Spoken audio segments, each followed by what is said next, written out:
Well, joining us live from Washington, D.C. is Marina Walker. She's the Deputy Director of the International Consortium of Investigative Journalists. Ms. Walker, thank you so much for joining us here on Al Jazeera. Tell us a little bit more about what you exposed and also give us an idea of how much of what you exposed was actually illegal. It's hard to say how much was legal or illegal. What we can say is that this is the first time that a media organization can look systematically into this secret world.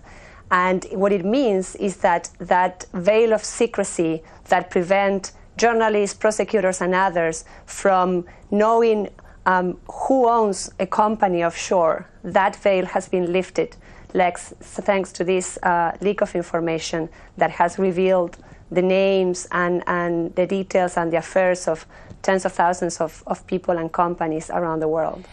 You say it's difficult to know what's legal or illegal. I mean, your report does say that the secrecy rules allow sort of fuel corruption. Others will claim that, you know, a lot of what you did perhaps is an invasion of privacy for the many people who are not involved in anything illegal. How do you justify the violation of privacy? We received this information, and this information, certainly as you can see in our stories, we did a lot of reporting for 15 months. This is not something that we received and we dumped on the internet. We managed it very carefully, and we focus on the public interest. What we care about are politicians and public figures and people who have a real influence on society. And we very carefully, over 15 months, and with about 90 reporters around the world, some of the best investigative reporters with whom, without whom we could not have done this work. We dug through the files, we contrasted the information and verified the information, and finally came up with a series of stories that we are releasing for the next 2 weeks, and that really focus, as I said, on public figures and on people that have a real weight in society, from, as I said, politicians in Pakistan, in Thailand, in Azerbaijan, in Canada, to some of the richest people in society that have a big weight on elections and on policy. And also, like on institutions, we focus on banks and the role that big banks play in the offshore economy, helping clients create these secret structures. I mean, you mentioned, forgive me for interrupting you, I mean, you've mentioned the list of, Sure. Where all the people, the countries that they come from, the banks, I mean, some of the wealthiest and most powerful people in the world. But what kind of impact has your research had so far, anywhere in the world?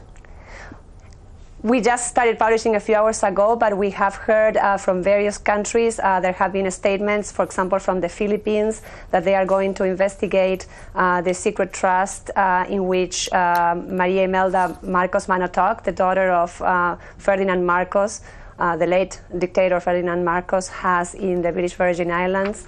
Also in Greece, authorities from the finance minister had said that they are going to look into the data and see if there's any evidence of wrongdoing by Greek owners of offshore companies. In Canada, there has been a lot of reaction because a senator is a beneficiary of a trust that was set up by her husband, and that was quite secretive. And so, the reaction is starting to trickle in to us, and we're going to be following up on all of those stories in the next few days. And just in the past half hour or so, President Hollande of France reacted to the revelation his former budget minister had, the former campaign treasurer, rather, had been linked to companies with funds in the Cayman Islands.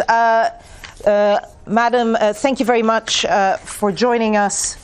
And that was from the International Consortium of Investigative Journalists, Marina Walker, joining us from Washington, D.C. Madam, thank you.